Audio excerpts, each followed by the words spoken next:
This week, we're chasing one of the brightest, fastest, and most fun fish, in my opinion, offshore, from trolling weed lines to casting at floating debris. They're putting on a show and filling the coolers, of course. We're talking about Mahi on the Florida Insider Fishing Report, which starts now.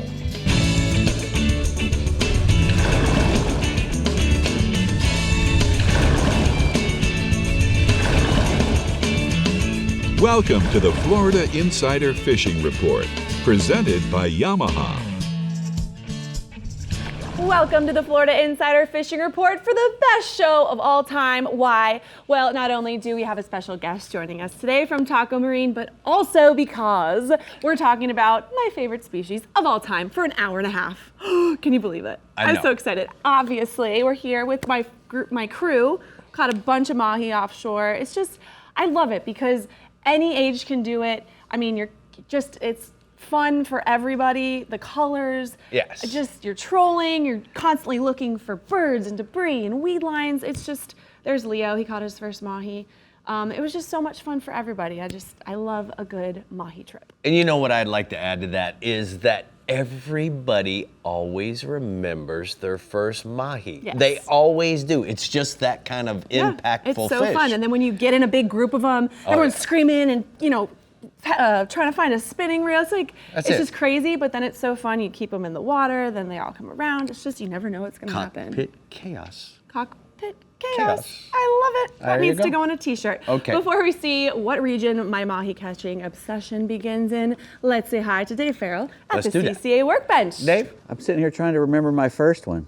Well, I remember the last one, the big one that I missed. I can tell you that. I have a story about that. But yeah, you're going to hear it now. Well, Yeah. You've spent... Giving me the oh boy, you're going to hear my dolphin story. I hope we do. All right, Mahi are abundant if you know what you're looking for in the Casa Vieja Lodge Southeast region, and Captain Jimbo Thomas has it down pat. Let's hear it, Jimbo. It's only down pat when they cooperate. Catching them is the easy part. Finding them is the hard part. Now, throughout the course of the year, we definitely catch a lot more dolphins than we do any other kind of fish. We do catch them throughout the year, but the last couple of years, June through September has been the most productive month, even later into October. And catching them is the easy part, but it can also be tough at times.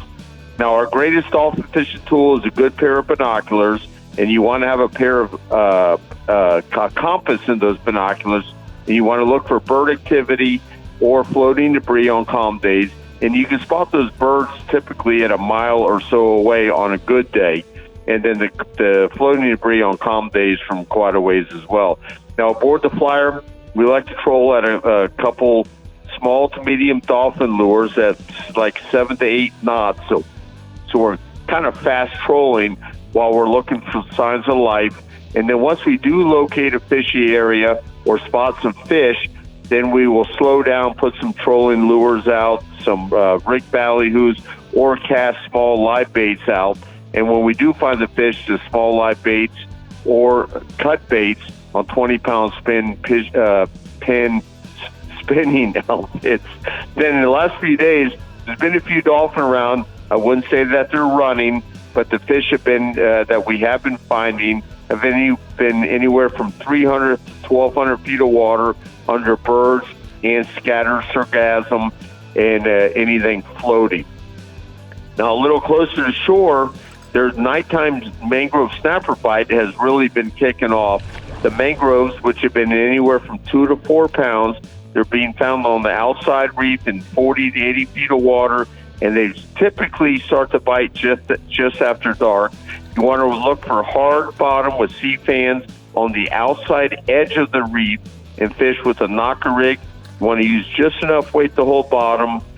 Light leaders, 30 or 40-pound fluoro or mono leaders, and 1/0 3/0 hooks.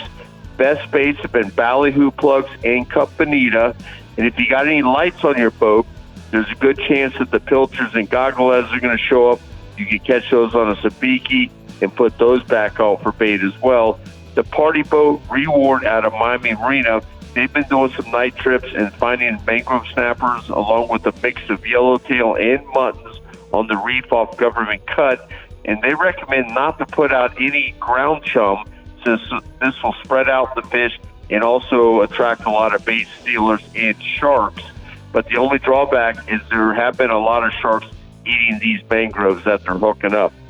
Now, I got a photo here.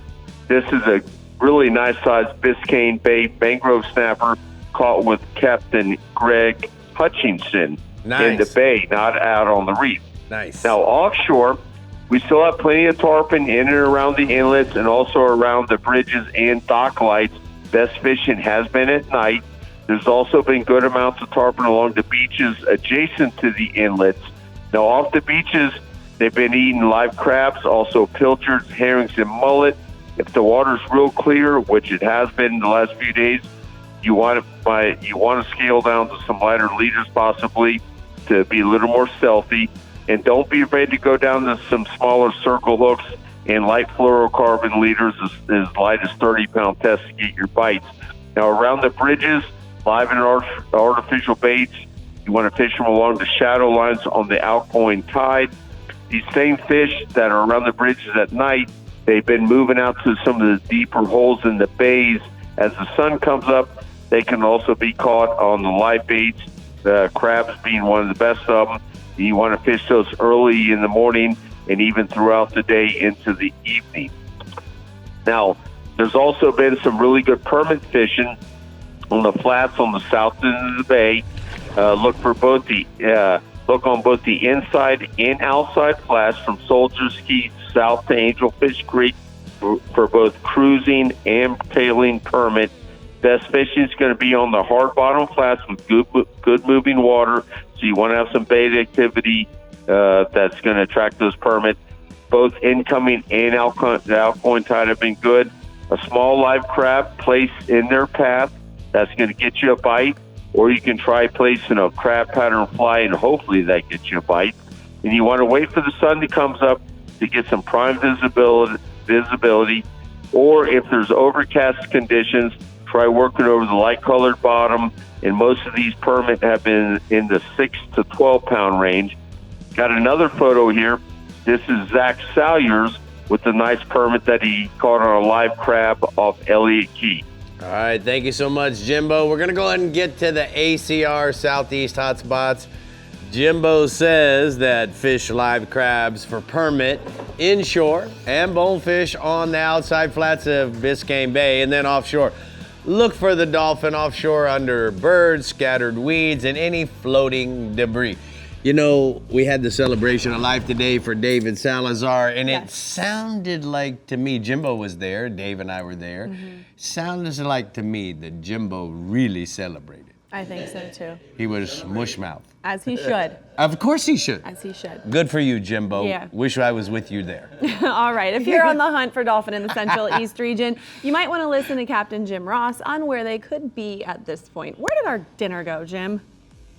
Well, you know, in the Central East region, we've had a pretty good run of dolphin about 2 to 3 weeks ago. That's kind of when the main push or body of fish moved through our area. But that doesn't mean that we don't catch fish throughout the year because, you know, that main push is basically up off the Carolinas now. But like Jimbo was saying, later in the year, we have been getting a better push of dolphin coming through.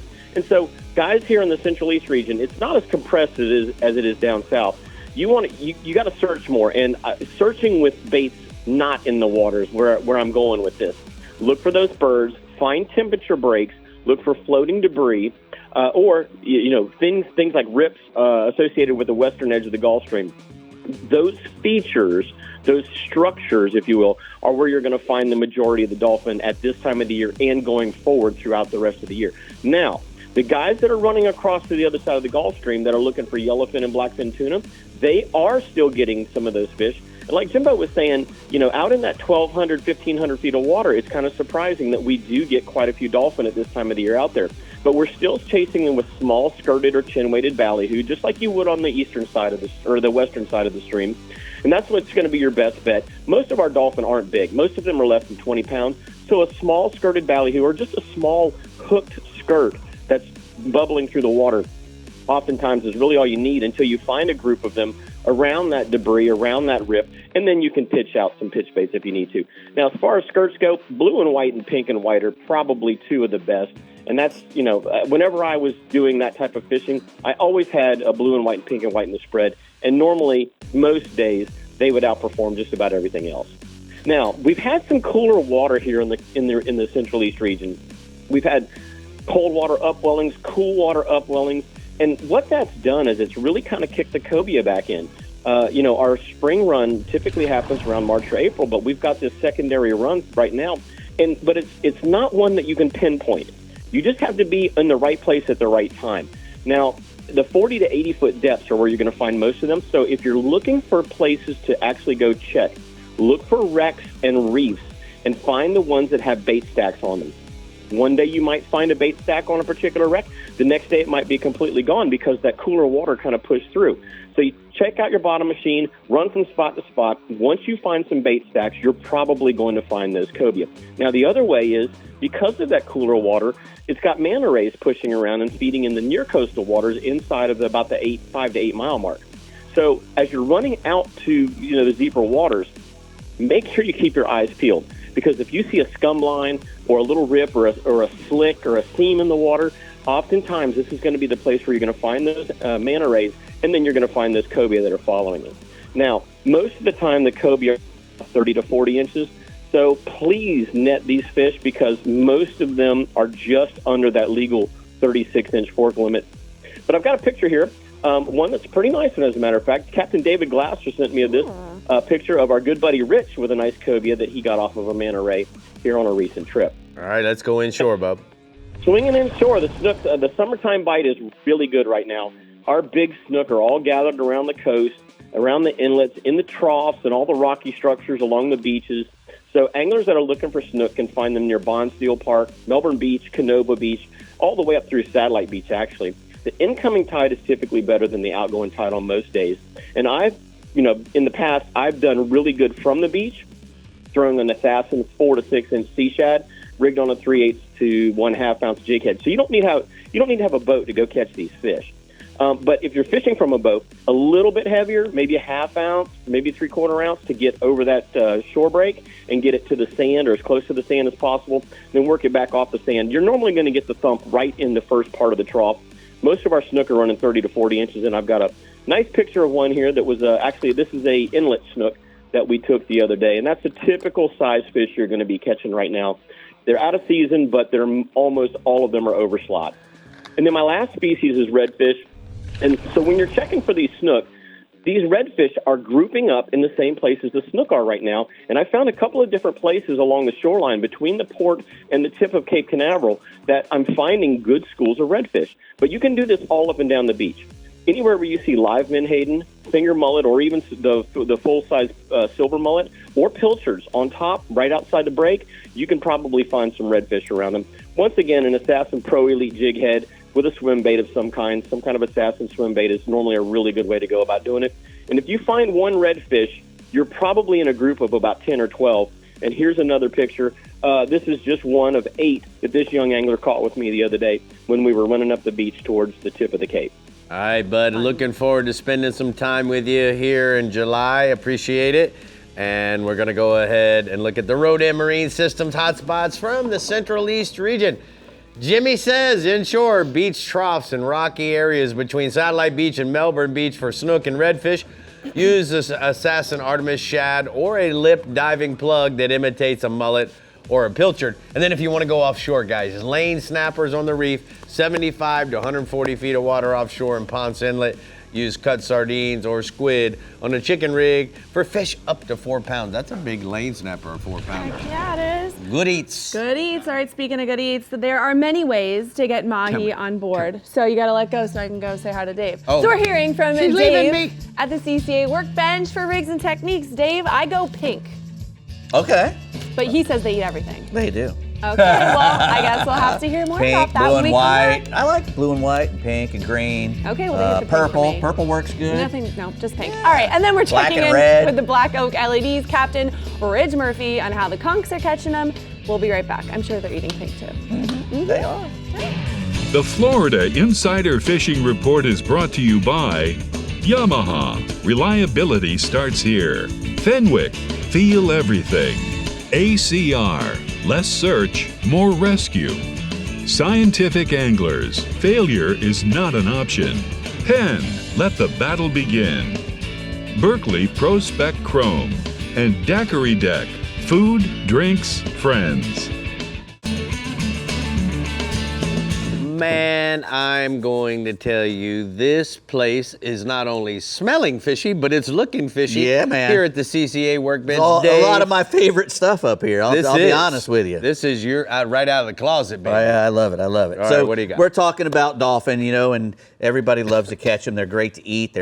Nothing fights like them, man. They just jump all over the place and put on a great show for us. And that's one of the reasons why we like to catch them, Right. and plus they just eat so well. But they're easy to find. They're one of usually one of the first fish that a guy catches when he goes offshore fishing. That or a kingfish, Right. And so when you pull up on a big mat of sargassum, you can usually see them swimming around it. A little chumming works wonders. You can sit there and catch those little ones all day, one after the other, on little bits of ballyhoo or chunk baits or whatnot. Mm-hmm. But the bigger fish will be a little deeper. So there's a good tip for you. If you get into the big pile of schoolies and they're all around the boat, put something down deep, 50, 60 feet below all those schoolies, either a live pilchard or, even a big chunk of squid, something bigger than that you're using up top. And that's how I've caught a lot of my bigger dolphin, was doing that. How are you going to get it down there, Dave, past those little ones? Well, you just put a big knocker rig is what I use. Just a big knocker rig, about a 2-ounce sinker that goes right on the hook, and boom, goes straight down. And then stop it down there. That's right. And just let it hang out in the rod holder, and whoop, then it'll go. If you see a bunch of flying fish around, that's a great sign. Dolphin love flying fish, and will go a long way to get them. 90% of the dolphin that we catch are under 2 years old. They're one of the fastest growing fish in the ocean. They will literally double in size over the course of the year. So when I see people keeping those just legal dolphin, it really irritates me, because if you let that sucker go, in 6 months he's going to be half again as big, and a year he's going to be double that size. Right. So we'd have a lot more big dolphin if people didn't bail those little ones. I know they're legal, but sometimes you want to go away from. Well, you don't need to take a whole bunch of fish for your neighbors. Correct. Take home what you want for yourself. Correct. I hear that a lot. Let those guys go fishing for themselves. But I like to troll for them. Luckily, again, dolphin are usually very eager to take a trolled bait, and will fight over it. Smaller baits are generally used for when you're fishing for these smaller ballyhoos even. But if you really want to catch the bigger ones, start using bigger stuff as well. Bigger lures will end up catching bigger dolphin. Right. Some of the biggest dolphin I've caught have been on big super chuggers and big marlin lures even. I've caught a giant dolphin on a Braziliano one time. So came out of nowhere. So how are we going to rig them? Certainly Bait Masters has hooked us up and showed us Bait some Masters, of their cool stuff. Bait Masters is my favorite. If you're going to be buying bait out there, this is a mono rig. These are small. These are smalls on monofilament. They have great bait, and these little. I always usually have one naked on one of my outriggers, and then on my other outrigger, I'll run one of these ballyhoos with one of these skirts on it. Right. Like the Islander that you had in your hand. Islanders are my favorite. A blue and white, the little sail lure, the little tiny one, or a sea witch. Sea star they call it, which has a bubble head. I really like those a lot. Here's another bait that doesn't get a whole lot of traction anymore, which catches the crap out of dolphin. Is a squid. Everything eats that squid, And if you buy them from Bait Masters, you don't have to mess with them and get your boat all dirty and whatnot. They do all that for you. And, it's already rigged, ready to go. Yeah, and a single hook is really good for dolphin. You don't really need to put double hook rigs in anything. And circle hooks, believe it or not, aren't the best hook for a dolphin. For sure. When they eat a big bait, they can move so fast that sometimes when you come tight and they're moving away so fast, it'll make the circle hook come flying right out of their mouth. Just like if you jerked on the circle hook. Right. So the best thing to do is use an O'Shaughnessy hook, a laser sharp O'Shaughnessy, and number 7 to number 9 is the one you want to use. That's a secret weapon.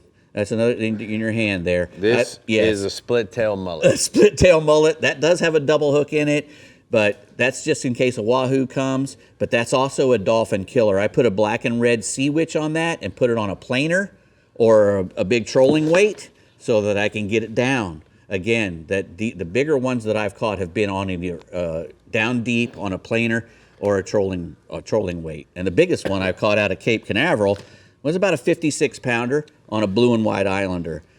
The one that I'm going to tell you this quick story. You better tell it quick. You got 10 seconds. Lost one that I know was between 80 and 90 pounds. Come on. Probably bigger. Fish story. Bigger. Ate a 5-pound bonita. Whoa. In Tropic Star Lodge. Oh. The circle They grow hook, some big stuff The in circle Tropic hook turned around and caught itself in the bait. Oh. So when I got the bait back with the circle hook turned around in it. And I hear that sucker roar every time it jumps in my dreams. Guys, in my nightmares. Even the pros, guys, we don't catch everything. Oh, it's a nightmare. Right, Bree? Oh, man. It's so big. Wow. One of those big ones is still on my bucket list, so maybe I have to try one of those tricks over there, minus the last one you kind of just said. Okay, Mahi is on every menu, pretty much, in the Black Oak LED Keys region, and Captain Ridge Murphy is telling us the reason why. Hello, Ridge. You know, mahis are targeted on every charter dock from Key Largo down to Key West here in the Black Oak LED region. They can be targeted year-round from spraying ballyhoos in the sand on the kite or on the kites in the fall and early spring months to chasing birds or trolling weed lines in the summer months. Summertime fishing is the most common time to chase mahis, and a good indicator to know when to start looking for them offshore is to watch the Royal Poncietta trees that we have all up and down the Keys. When they start blooming, start venturing further offshore from 400 to 2,000 feet of water, looking for birds and debris, running and gunning until you find the depth that they may be in. Once you get in that line, work the Gulf Stream current as if you're on a treadmill, and trolling R&R mahi magnets, rigged ballyhoos, naked ballyhoos, or Islander bullet heads or chugger heads will work also. Drag these baits on a Penn 30 International with carnage rod, and have a few spinners ready for casters. A 2.0 to 4.0 Eagle Claw live bait hook will work great for the schoolies, but try to have one rod that is designated for a big fish rod that has a 60-pound leader on it with a bigger hook. That way you're ready for that big bull dolphin. I have a photo of a little bull mahi that was all lit up that we caught on board the Triple Threat while chasing sailfish in the showers this past winter. Nice. All right, what else you got for me offshore, Bubba? Blackfin tunas on the west hump have been good. If you can get the live bait, go out there and spray pilchers behind the boat and free line 2 to 3 rods at a time with 20 to 30 pound mono, clear or blue, and you can tie straight to the Eagle Claw live bait hook, but you'll run the risk of them chewing through. If you're worried about that, just go ahead and put a 40-pound leader on there as a good insurance policy and drop the baits behind the boat with little resistance as the captain bumps into the current. And when you get the bite, go ahead and stay on top of the fish. That way you don't get sharked, and then you can reset afterwards. All right, let's go inshore. Inshore, we got snook fishing right now. Is on fire. It's been on fire.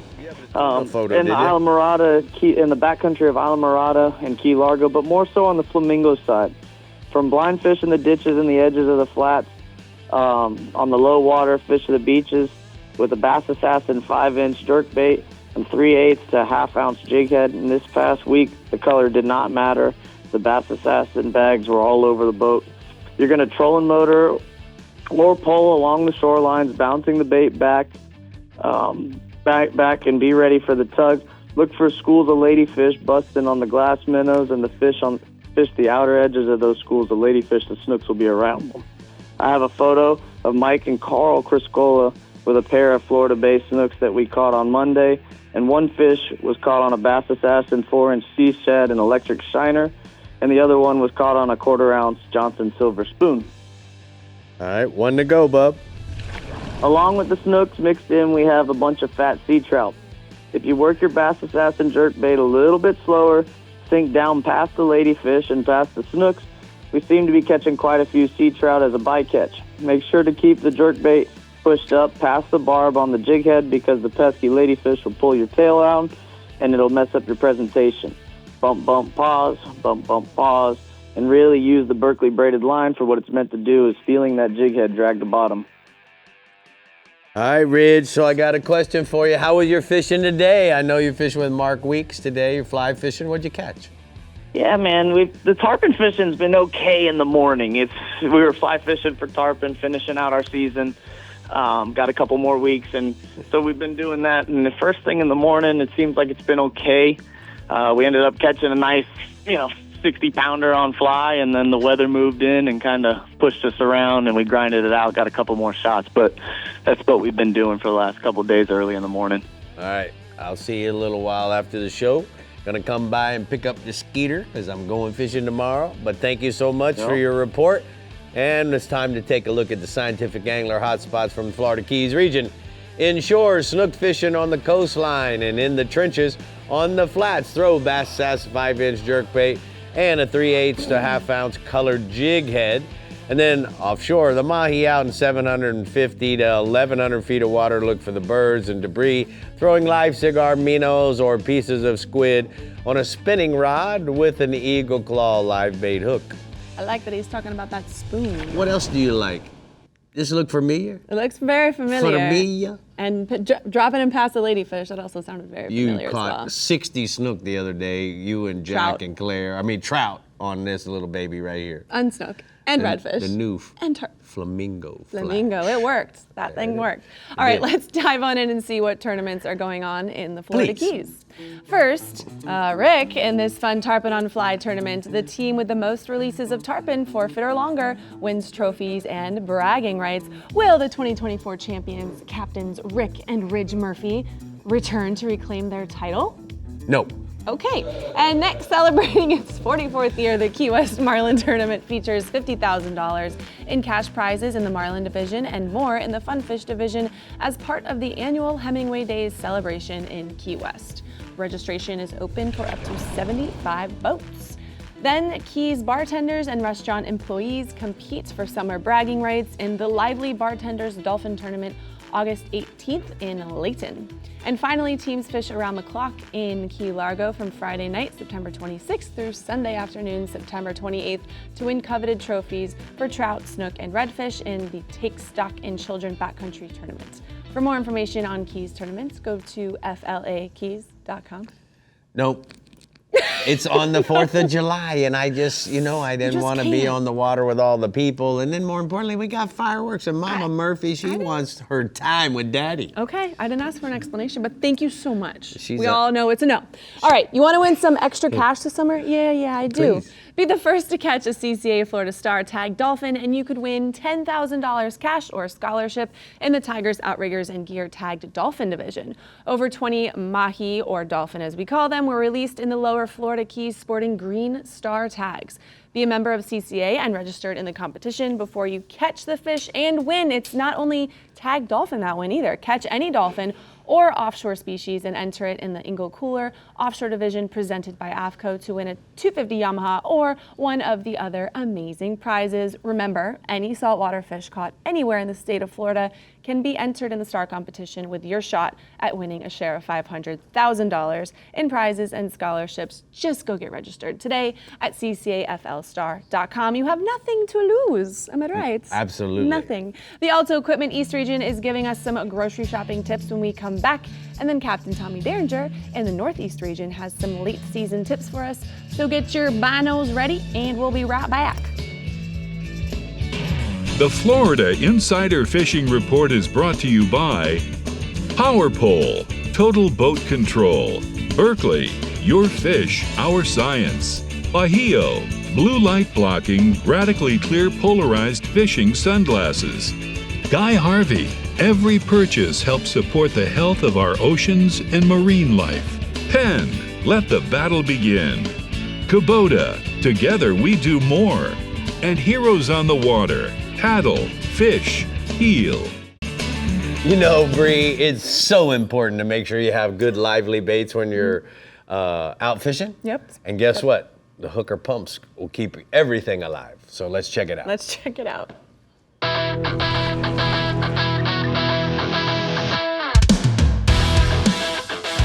Hey guys, it's Captain Ridge Murphy here, and I'm here with my buddy Captain Mike Lawson, and we're talking about our hooker electric pumps on this 36 Front Runner. We got a bunch of gogs in our outside wells and some herring and the ballyhoos on the inside well. We just got done fishing throughout the day, and everything lived really good. But Mikey, tell me a little bit about these hooker pumps, man. Oh, I like them because, you know, you got 2 pumps in this boat, but today we used 1 the whole day. 1 pump was enough to feed all 3 wells, and all of them were pressurized all day. All the baits lived. We had no issues with bait.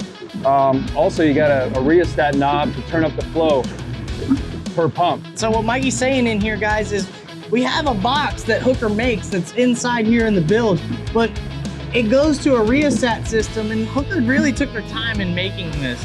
And what that means is all the flow goes into a system where it disperses throughout the boat. And all you have to do is control your valves. And so like right here on the edge of the boat, we have it where it's plumbed for an additional live well.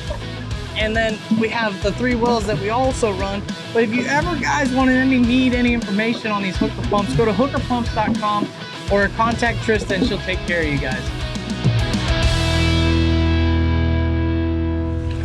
You know, it's really important to understand that most live well pumps don't have the ability to turn the volume of flow up or down. That's what separates the Hooker pumps from everybody else. You can control the flow. Control the flow. Something like that. That's All right, it. We're covering all the ocean to find our prized dolphins in the Alto Equipment East region. So let's find some birds, weeds, or debris with Captain Mike Holliday.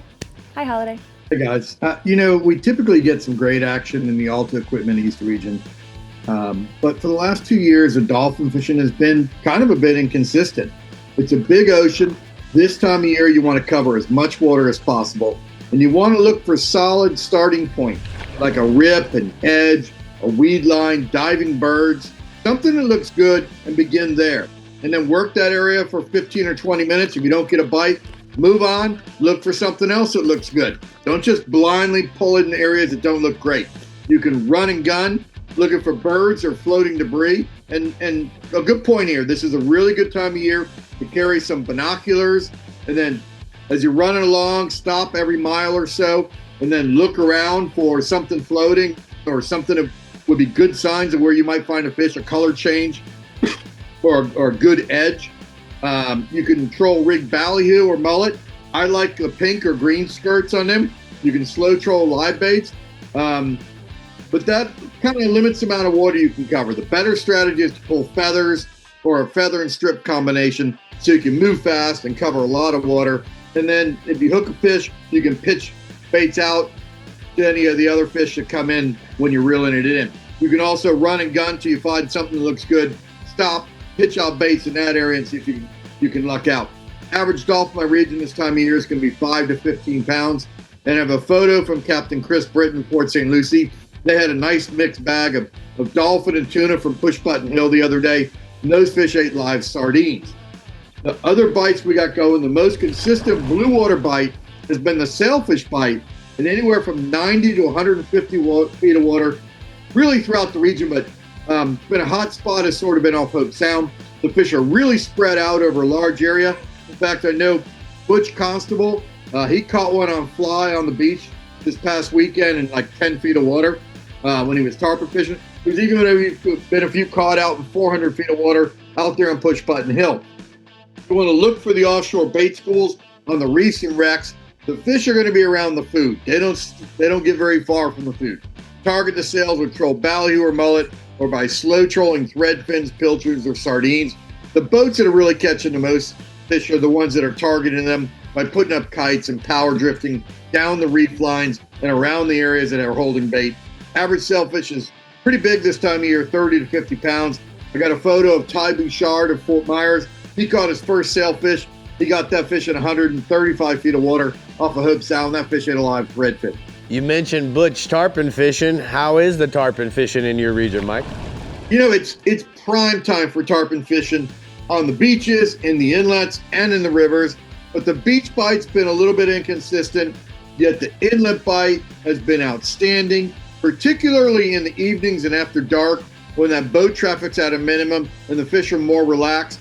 In the rivers, the upper Loxahatchee River around the Boy Scout camp has been good, as has the Crossroads area of Stewart, the Jensen Causeway at night on the Crab Run, Big Mud Creek, North Fork of the St. Lucie River, and up around Harbor Branch in the Indian River. The crabs are starting to push out around the bridges on the outgoing tide, so a lot of fish in the rivers are around the bridges eating those crabs off the top. You can also slow troll live mullet or thread fins, or when you got those scattered fish that are just rolling arbitrarily, get a Houdini colored saltwater assassin 4-inch sea shad, throw it the rolling fish, let it sink for a second or two, and just reel it painfully slow. You'll feel that tap. That's the tarpon bite. In the inlets, a mullet or a threadfin are going to be the top bait. Average tarpon right now is 40 to 100 pounds. And Captain Eric Davis of Vero Beach, he sent me a shot of a nice tarpon they landed and released. They caught that fish on a live crab. The other inshore thing, the catch and release snook action, has just been strong in all the inlets of my region, as well as around the Lake Worth and Juno Beach piers. If we come up on the new moon, more fish will start to move out onto the beaches to feed on those threadfin and pilchard and minnow schools that are along the shore, and that'll really ramp up the sight fishing for places like Hope Sound Wildlife Refuge, Stewart Public Beach, Walton Rocks Beach, and the north and south side of Fort Pierce Inlet, as well as up in the Vero Cove. Early morning is time to throw flies or soft plastics. The money lure is obviously a copper juice or gray ghost colored saltwater sass and sea shad. As the sun gets up in the sky, you want to move to live pilchards or threadfin, sand perch, croakers, or sardines. Average snook 5 to 15 pounds. And I got a photo. These guys banged out a nice snook with Captain Ed Zayak of Jensen Beach. They got that fish on a live croaker. All right, man, I got to have a bass report. What do you got this week? Man, the bass bite at Headwaters Lake in Fellsmere just remains one of the top bites in Florida, really one of the top bites in the country for bass. As the fish have worked out into the deeper canals, they're around the ditches, the rock pits. I was talking to Captain Nathan Shellen of OkeechobeeBassFishing.com. He said the west side of the lake has the cleaner water. That's the place to fish, and it's got the best early morning top water bite. He's throwing frogs. He's throwing either a June bug or a black and blue colored worm with a 1/16 ounce weight and just crawling it over the vegetation and then just allowing it to drop into those potholes, and then you get that explosive strike. There's also been a limited dawn shad bite out in the open water. Kind of hard to find, but if you know where they are, you can throw small topwater plugs, prop baits, or that Bass Assassin forward-facing sonar shad. That's been money on those fish. And also around the weed beds and stuff, white spinnerbaits, chatterbaits, and Senko rig worms have been working really good on the overcast days that have a little bit of wind. Right now, it's a 20 to 60 fish morning at Headwaters. Average bass 1 to 4 pounds. And they're catching some nice fish, up to 6 or 7 pounds right now. Sounds like the fishing in your region, the East region, is on fire across the board, saltwater and fresh. Great It's game on. I'm going to be out there on the 4th of July. I'm going. I'm not missing a day. All right, man. Thank you so much for the good report. We're going to go ahead and take a look at the TH Marine hotspots. He says that inshore, the tarpon at Jensen Beach Causeway on the nighttime outgoing tide, use live mullet or crabs on a 4-0 circle hook, and then offshore, kingfish on Bethel Shoals, slow troll live threads, blue runners, goggle eyes on a number 4 stinger rig. Bree, come on. Come on. I'm getting excited about all this good fishing I'm hearing. I can tell. All right, well, it's time to get more excited because the Northeast region is kind of sounding like many of the other regions right now with much of a scattered Mahi vibe. But let's see how we can up our chances with Captain Tommy Derringer. Help us out. Hey, thanks, Bree. Hey, we're always excited here in the Northeast region. We love our fishing.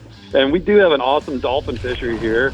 But, we have a great run in the spring, and even though that main part of the dolphin run is pretty much done for the season, you can still catch some nice dolphin offshore. Typically, the best time of year to catch dolphin is going to be April through about May. Although, like I said, you can catch them year-round. This spring, we had our typical great run of dolphin. There were some big numbers of fish and some big fish as well coming to the docks. We're past that big dolphin run, but you can still find some nice fish. You're going to want to start looking for a good tide or a color change. Preferably, if you find some stacked up weeds, you're in business. Anywhere from just inside the ledge out to even as deep as 1,500 feet.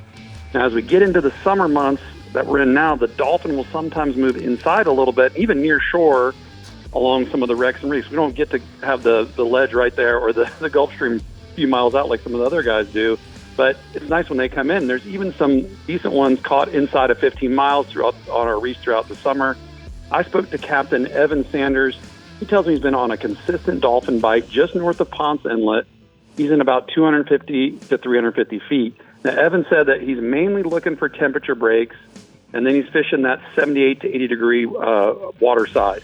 Some typical rigs are going to be, like probably most of the guys are talking about tonight, a ballyhoo rigged with a 7/0 Eagle Claw hook, a 60 to 100 pound fluorocarbon leader, then use an 1/8 to a 1/2 ounce chin weight. And you can also run a couple of chuggers or bubblers along with those naked ballyhoos. And the cool thing about this time of year, when you're out there trolling for those dolphin, is it's a great mixed bag. There's some tunas, there's some sailfish, there's a few wahoo, and then, of course, there's the occasional dolphin in there as well. And I've got a picture here. Captain Evan Sanders, he sent me this picture of Jordan, who caught this dolphin this past weekend in a lady angler tournament that they were doing. Look at Jordan's nails match her Mahi. I love it. Oh, we love that. Good job. She was ready. Good She for was her. ready to catch that Mahi. I think she had that pre-planned. All right, let's go battle some African pompanos. Yeah, man, something a little different. You know, we don't talk about it very much. The African pompano bite has been really good the last couple of weeks here throughout the region. There's been some really big ones caught and really close, even at 9 Mile Reef. In fact, there was one caught by a female angler at 9 Mile that has the potential to be a world record. And I'll get back to you guys on that one when I get some more info on that story. But I spoke to Captain Jason Hadges from the J-Hook, and he tells me that they've been catching those African pompanos on most of the local wrecks with the big and some big ledges as well. Now, Jason said there's been a thermocline. It's forcing some of those fish up in the water column. So they've been coming up in the chum while those guys are chumming up the mangrove snappers, which is a nice surprise. I love to catch. I've never caught one. I love to eat them, but they're really cool fish. And I've got a picture here. This is a nice African pompano that was caught by one of Captain Jason's clients aboard the J-Hook, and he caught that with not even 10 miles out. Nice. All right, let's I'm go moving inshore. Guys, the redfish bite has been stellar this week. It's been really good, for the last few weeks. The shrimp are absolutely loaded up in the creeks right now. The redfish are feeding on those shrimp big time. We have an early morning low tide this weekend. It's a perfect time to get out there early and look for the backing and busting redfish. That saltwater assassin elite shiner on that weighted weedless hook. That's one of my favorite rigs, talk about all the time. You're definitely going to get a workout on my boat this weekend. Rick, I like that Mama's 14K color right now. It does a great job of imitating our shrimp. The color pattern is very similar to what they look like. Of course, using a live shrimp on a jig will get plenty of bites as well, especially if you're fishing deeper, like in the creek holes or those deeper creek bends on that low water. Right. Now, also, inshore guys, the tarpon, they've been all over the place, kind of like Holiday was talking about. They've been behind the shrimp boats, in the pogie pods. Even today, they kind of started getting in some glass minnow pods. And then on the edges of the ICW, inshore as well, those tarpon that are along the ICW have been a good bet on that early morning low tide. All the bait's pushed out. They're feeding on that bait. Look for rolling fish or busting fish, then just float a big live mullet back to them. And we've also hooked a few big tarpon this week on that bigger Berkeley stick shad. That thing is killer. It looks just like a mullet. Just make sure you're going to lead that fish by a few feet and pass him a few feet, and then just bring it right over his nose, and he's probably going to eat the heck out of it. And I've got one last photo here. This is my man Jason with a nice beach tarpon that he caught with me last week out of one of those pogie pods. He sure did. Good job, Tommy. Thank you so much. It's time for the Strike Zone hotspots from the Northeast region. Tommy says, inshore, the redfish in the creek holes and along the ICW banks on the early morning low tide. Look for them backing and busting fish. And then offshore, great mixed bag of kingfish, cobias, sailfish, and even some African pompanos on nearshore reefs on the troll. They wasn't That was not small. That looked so, it was beautiful. It was so big. Fake. All right, get ready to troll the edge for Taco Marine new products at the CCA Workbench with Dave Farrell and our good friend from Taco Marine coming right up. You're going to have someone join you. Yes, I got somebody doing half my job. Oh, that's great. You love that. Full of questions you are. It's going to be nice. And then it's time to find some blue water with Captain Pat Devine in the Panhandle region. So make sure you stay hooked, and we'll be right back. The Florida Insider Fishing Report is brought to you by Alta Equipment Company, where uptime matters. Ameritrail, load, launch, relax. Abyss Battery, power your pursuit. Rodan, set it, forget it, catch more fish. Discover Crystal River, Florida. Bass Assassin and Saltwater Assassin, best lures, period. And Black Oak LED, never be left in the dark. So as you can tell, we're here at the CCA Workbench. It's time to troll the edge with Taco Marine. I got Danny. And Danny, we're talking about trolling, we're talking about mahi fishing tonight, but you know what? We've got some really cool outrigger accessories. Why don't we just get right into these new bases and poles? Absolutely, Rick. So brand new for Taco, we have our GS300 outrigger base. As you can see, it's a little different from anything we've had in the past. It's a cast stainless steel polish unit. And as you turn the handle, you'll see there's only one handle as opposed to we've always offered two-handle operation. Right. But we still keep a lot of the same safety features that we've always had here at Taco. It allows the user to deploy and so when we switch over to the other side, now we have the ability to turn it out. That's correct. Yeah, so the handle does both. And then to lock it in place, we just push it back through just like that. That's correct. The handle does both operations of rotation and lift. And then you also have the knob there that does the feature of tucking it away or more safety when you're going to rotate out the outrigger base. Now, obviously, the collar allows us to do something too. Why don't you tell people about this? Yeah, so paired with the new base, we have our new internally rigged carbon fiber outrigger poles. As you mentioned, it does have a adjustable collar. This is also new for Taco. We've never done an internal pole, but this collar allows you to make adjustments to the angle of your halyard lines. That way your lines are facing aft, whether port or starboard. So it's critical to make sure that's lined up correctly so you don't chafe your halyard lines and everything is trolling correctly. So Danny, let me ask you, what size do the outriggers come in, these carbon fiber ones? Sure. So this here's a 3-piece pole. They're available in 19 and 22 feet. All right. So they do come pre-rigged with already your different outriggers? I mean, halyards? Yes. So these poles already come with the halyard lines ran through the pole, so the user doesn't have to do that when they're setting it up. It's really quite simple. All you got to do is set up your rigging the way you like it, and you're ready to start fishing. So what else do we need to know about this particular product? Is there something else that we should understand? I mean, we have a new kit with Taco, with Ray Rocher and your expertise. How did that work? That's absolutely right. So Taco's partnered with R&R Tackle. We're unveiling a new line of rigging kits that's exclusive for these internal poles. So it's got all the hardware, new clips, new ball stops, new swivels.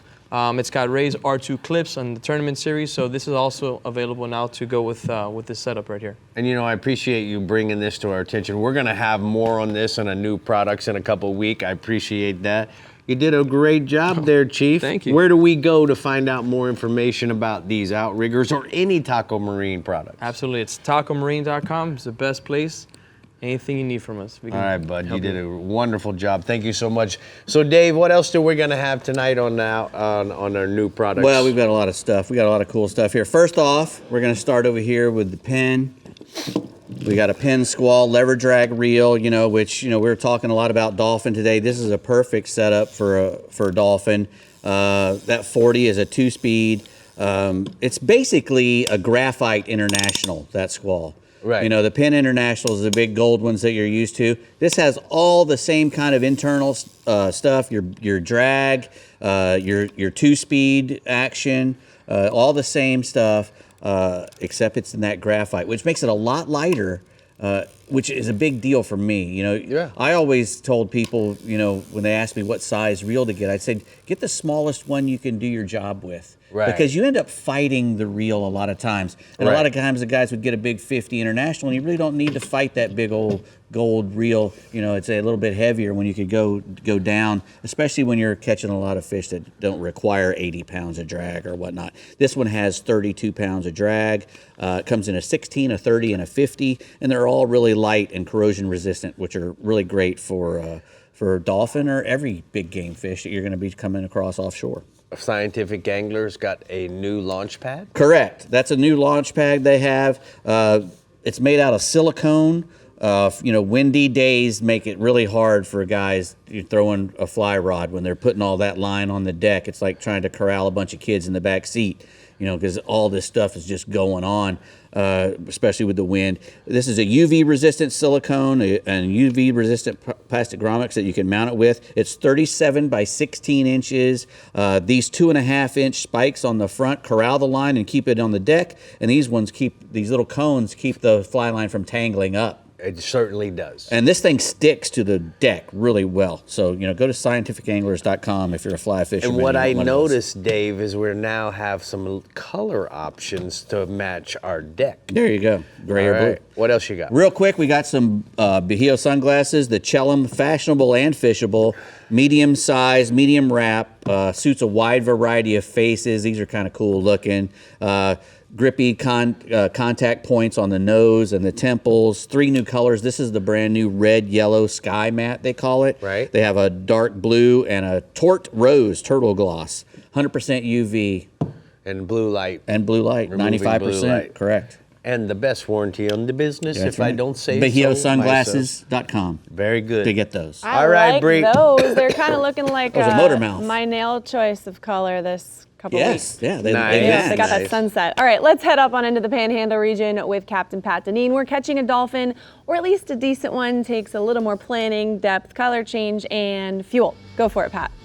Yeah, hey, Bree, I tell you what, you're exactly right. We catch dolphin up here in the Panhandle pretty much spring through fall. I mean, right now we're right in the heart of it. And the smaller ones you catch within, 8-10 miles of the beach, but to catch the bigger fish, you definitely want to get offshore, 100+ fathoms of water.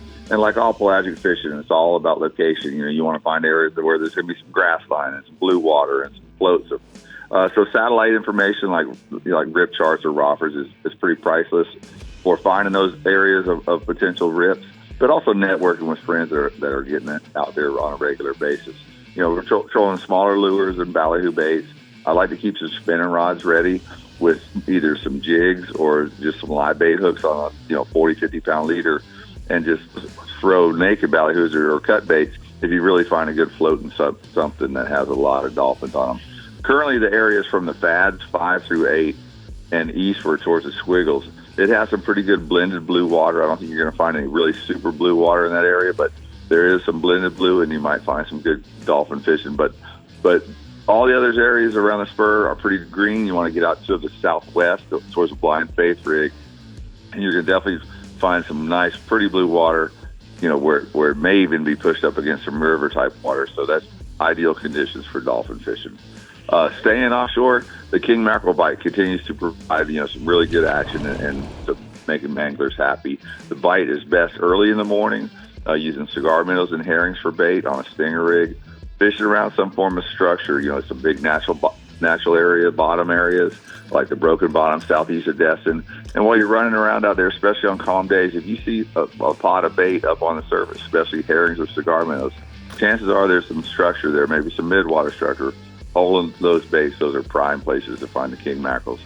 There's a photo of Wilder Mon from Indianapolis. He's been fishing with Captain Alex Hare on the Silver King out of Destin, and that's a nice king mackerel that they've been catching on a regular basis. That sure is. All right. Tell me what else you got inshore now, Pat.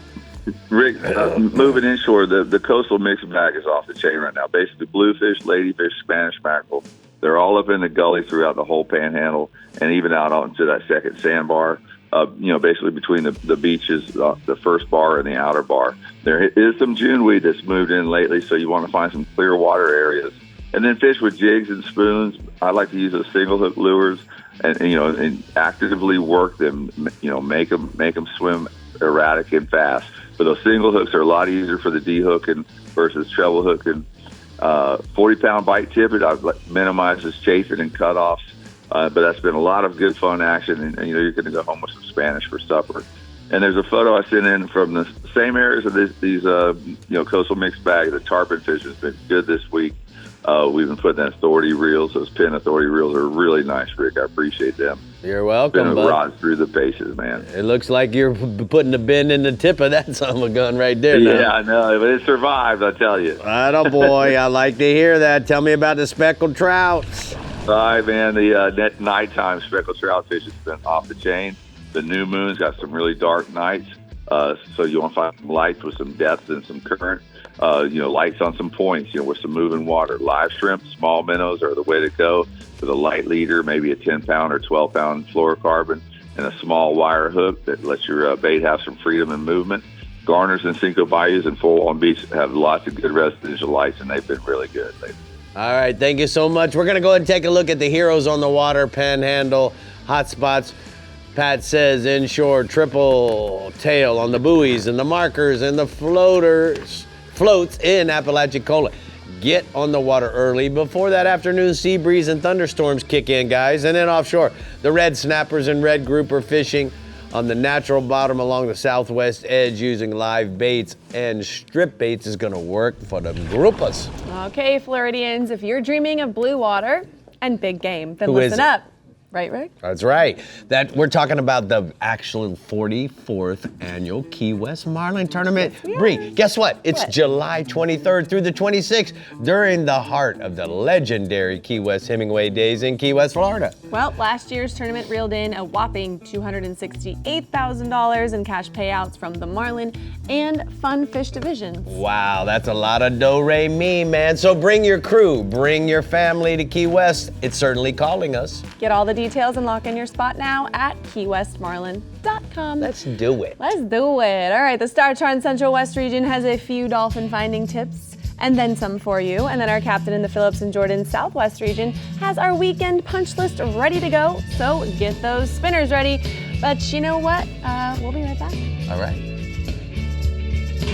The Florida Insider Fishing Report is brought to you by StarTron. Start, run, and store with StarTron. Berkeley, your fish, our science. CCA Florida, conserving Florida's fisheries since 1985. Frontrunner Boatworks, performance-built offshore fishing boats made in the USA. The Florida Keys and Key West, come as you are.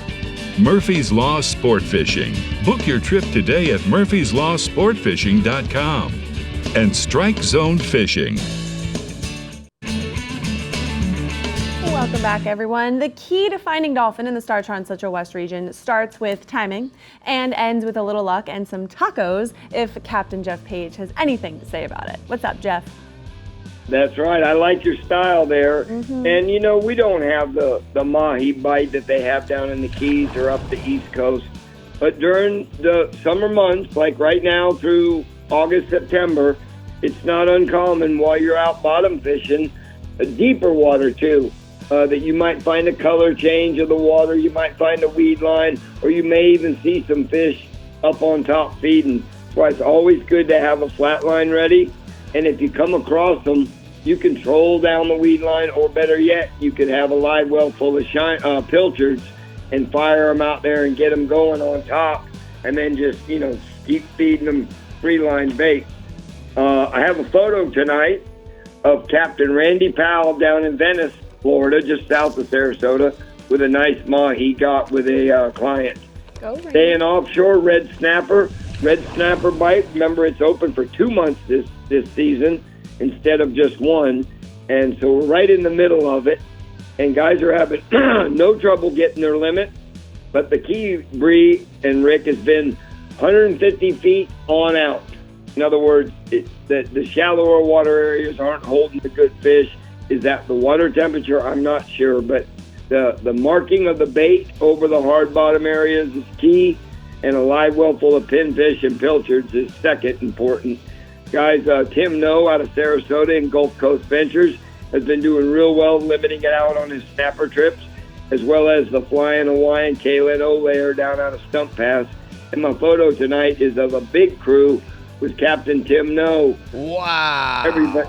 Yeah, look at that, huh? Look at that. Man, that's a bunch of big red snappers. That would be a good Christmas card right there. That's right. All right, speaking of Christmas cards, let's go inshore, Bubba. All right, well, it's definitely dog days of summer, Rick. Water temperatures, if we don't get rain in the afternoon, the water temperatures first thing in the morning, 87, 88, and the speckled trout, yeah, you can get a few up in the shallows, but that's not going to last but maybe an hour. And then you're going to want to start working the deeper grass flats, 3 to 7 feet, and they're everywhere. We run a lot of them over, Rick, and there's fish on all of them. You might want to see if there's a bait on the flats. A lot of times the birds will give it away. But once you've decided, all right, I'm going to give this flat a try, a really good technique is a popping cork with about maybe 3 feet of line, maybe even 4 once you get good at sling casting it. And underneath that, light 16th or 8th ounce jig head with a Berkeley curly tail or a Berkeley gulp shrimp. I like using the lighter colors, and it works real well. And you just pop, cork goes down, set the hook. You might get a mackerel, you might get a bluefish as well.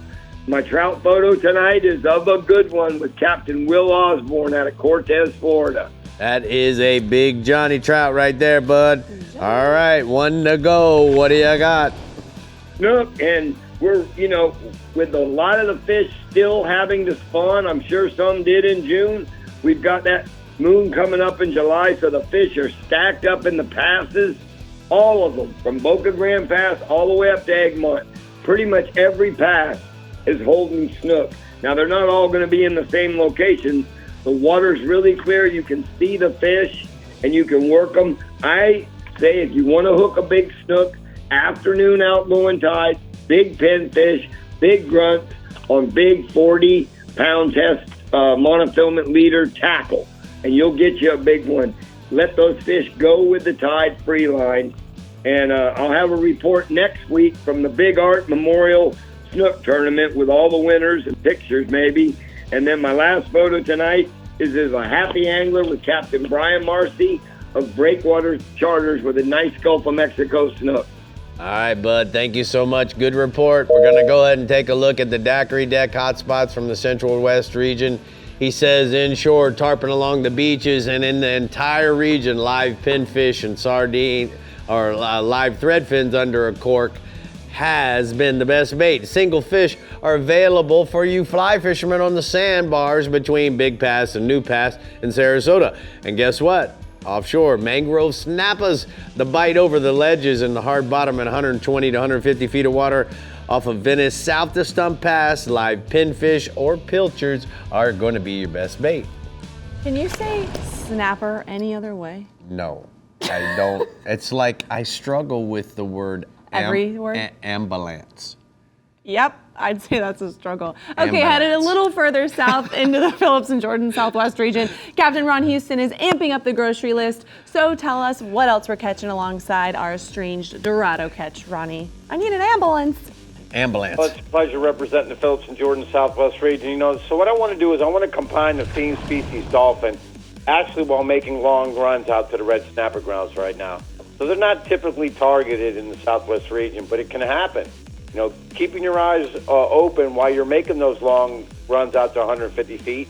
You want to be looking for birds. You might be looking for weed lines. Look for bait pods. And if you come across any of these things I've mentioned, have some light tackle spinning gear ready to go with just some circle hooks. And you can throw cut baits at them. You can throw pilchards at them. You can even just throw simple bucktails at them, pilchards. I know guys that are unexpectedly who go out and do this, and they've got cut pieces of T-shirt. Anything floating on top of the water will catch these fish on light tackle. But, the red snapper bite still remains strong, like Jeffrey was saying. Usually guys start in the last few years in about 130, 140, but all the reports I'm getting are 150 and beyond, and they're producing great limits. Obviously, you must be on the bottom, and when you get out there and you're on the bottom, live pinfish, herring, cigar minnows, your typical cut baits like cut squid, cut herring, and sardines, and a variety of 150 to 200 gram jigs are, getting the job done. A lot of guys are catching these fish on a lot of artificials. It's really something new, and it's been quite common this year. But also keeping an eye out for the weather, guys, for the wind and the rain before making your trip. And I've got a couple nice red snapper this week while going out fishing with Vindictive Charters. There's a couple nice red snapper for you right there. That is nice. All right, tell me about the permits. So still on the offshore side, predicating the weather stays nice. Guys, all you got to do is concentrate on fishing artificial reefs, wrecks, and towers in my region. And, guys and reports I'm getting, guys are catching fish up to 30 pounds right now all throughout the region. But some of the areas to the north, you don't have to go very far. 4 to 7 miles is getting the job done. And most guys are telling me live crabs have been the best bet. 40 to 60 pound fluorocarbon will get the job done, but that's going to depend on how far you're fishing near the structure. Now, the fish on top, you can go with the lighter leaders presenting the crab to them. Just have you some 5,000 series reels like the Battles, But if you get down closer to that structure, I strongly recommend having heavier leaders. That's where you're going to go with the 60-pound. But reports I've gotten, fish are schooled up on top, which is going to make it easier. And I've got a picture this week while fishing out of Naples with on a mission fishing out of Naples with another nice permit. And that guy's been consistently on him for the last couple months. I'm going to go catch you a permit. Look him up. All right, bud. Let's go inshore. So report, the tarpon. Fish are still being caught throughout the region from Markawala and the Boca Grande. Best bet now we're getting these easterly winds. As long as the weather allows, getting on the outer Gulf Coast from the beach line out to 15, 20 feet, according to Captain Chris McCubbin and Captain Danny Latham to the north. Most guys are liking the live crabs, free lined or under a cork, but other live baits will work like herring and pinfish as well. With all the rains now, things are changing. Light tackle and fly guys can also start fishing the feeder creeks, especially down in the Everglades backcountry, as well as your rivers with the water starting to flow towards the Gulf, the Peace, and Caloosahatchee. I strongly recommend doing that early morning or late afternoon, or after a storm when it just the weather calms down and it gets a little cooler. Flies, prop baits like the Berkeley Chapos, a variety of chugging lures, and a variety of soft plastic paddle tails. Will get the job done, but I strongly recommend with those juvenile tarpon, the hookup ratio is very slim, so if you're going to throw soft plastic, just simply use a circle hook and nose hook it.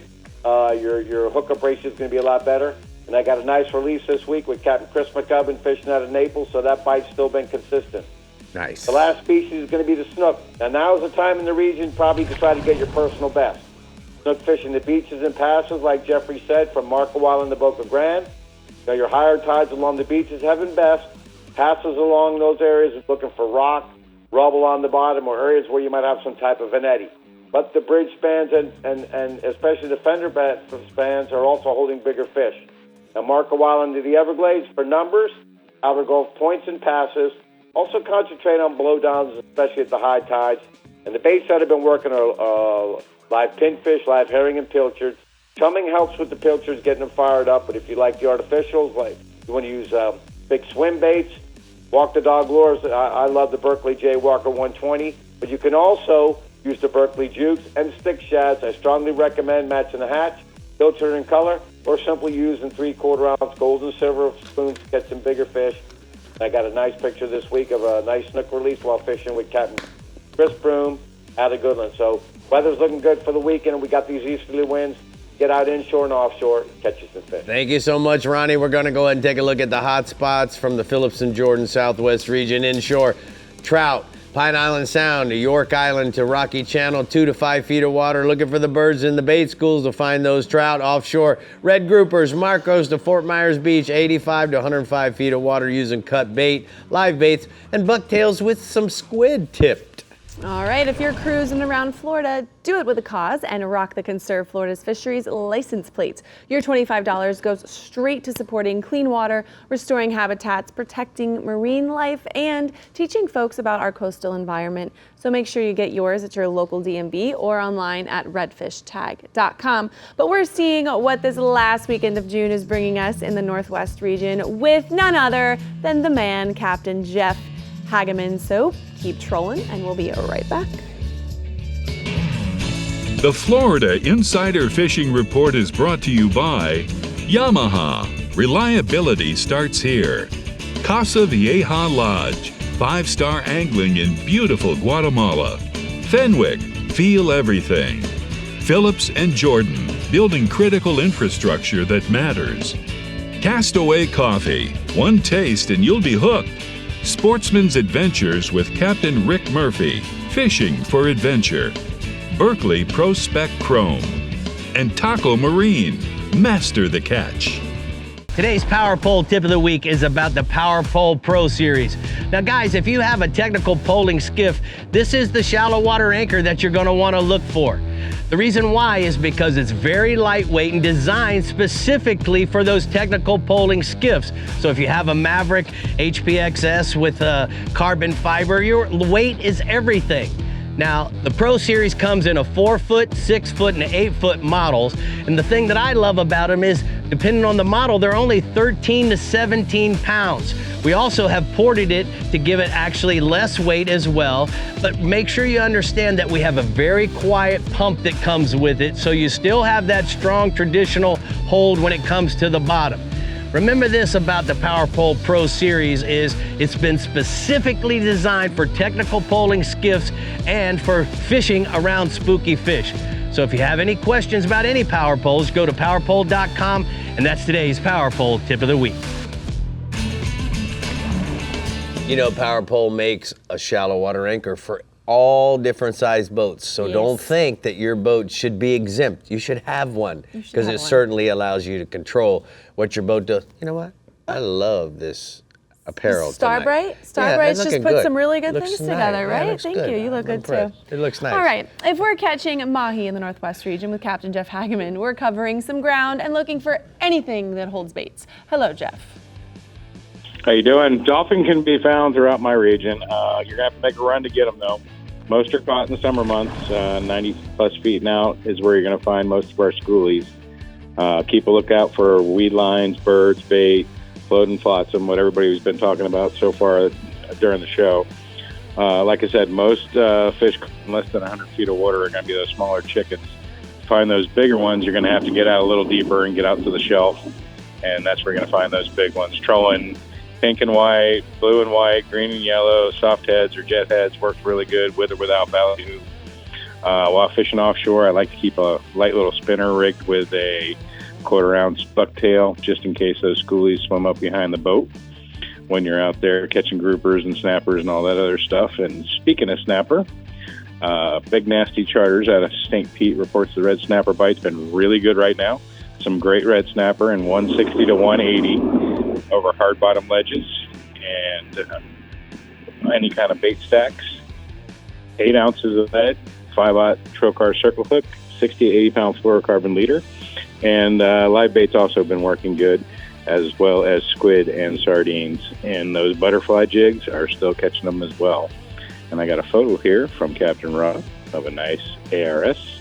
Nice, nice, nice. All right. What else you got for us this week, Bub? Moving on inshore, Captain James Kerr out of Crystal River says the redfish bite's been really good this past week. Early morning tides, the redfish are starting to school up and showing with the warmer water temps. Pay attention to those mullet schools. They're moving throughout them right now. Best bet finding quality reds right now is looking for those schools of mullet. Shrimp has been his go-to this week, along with spoons. The red's been averaging anywhere from 20 to 27 inches. Staying with the redfish, but moving down to St. Pete, Captain Jim Pollard of Big Daddy Sport Fishing reported good redfish bite in his area right now. Oyster bars, mangrove edges with moving water has been his big ticket right now. The big tides in the afternoon, full moon or new moon this week, Captain Jim's using a 3 to 4 foot, 25 pound fluorocarbon leader, 2/0, 3/0 trocar circle hook, and he's using a combination of live pilchards and Spanish sardines and pinfish when he's finding those schools that want to eat. And right now I got a photo of a nice redfish from Captain James Kerr. Nice, nice. What else you got for me this week, Bub? Moving up the coast, Captain Jimmy Huddleston, also redfish bite right now. St. Joseph Sound, lower tides, gold spoons, has been working those mullet schools just like James Kerr up in Crystal River. As soon as the tide gets higher, he's fishing those mangrove edges, cut finfish, cut thread fins, and he's looking for those mangrove shorelines that are holding those populations of mullet to find those bigger redfish. A little bit heavier gear to get those bruiser reds out from underneath those mangroves on those flood tides. And my last species this week is snook. And right now, they're getting ready to do their spawn, so they're probably going to do it on this moon. So head to the beaches and passes. Best on that outgoing tide, large greenbacks free-lined, and those deeper swash channels and spoil islands and beaches are holding good numbers of snook right now that have just moved out of the backcountry and those edges. And I've got a photo of Morgan with his second snook he ever caught. He caught his first one with me, the cast before that, and then he caught that beautiful fish with me the cast after. You're such a good guy. You know what? I hear the wind blowing. You out fishing, Papa? No, I'm outside, though. The storms just came in. We got those afternoon thunderstorms every day this week. All right. Well, I didn't know whether you were going to give us a little treat with a little line screaming off a drag, but maybe that'll be next week. Thank you so much. We're going to go ahead and take a look at the Discover Crystal River hotspots. My man Jeff says inshore snook are on the beaches and in the passes. Use sardines or pinfish free line under that cork. And then offshore, mangrove snappers on the high relief structure in the lower half of his region. 25 to 60 feet of waters. Well, there you have it. Birds, weeds, debris, color change, and any floating structure. Hail Mary is what we need to hook up to these beauties.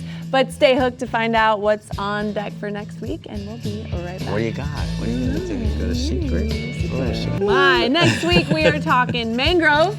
Snappers. Okay, so make sure to tune in to see Rick and hear Rick say snappa. But before you hit the water, let's dive on into Seize the Social, your best Florida fishing moments from the Gulf and Glades to the Atlantic. So let's check it out. Let's seize it. See it.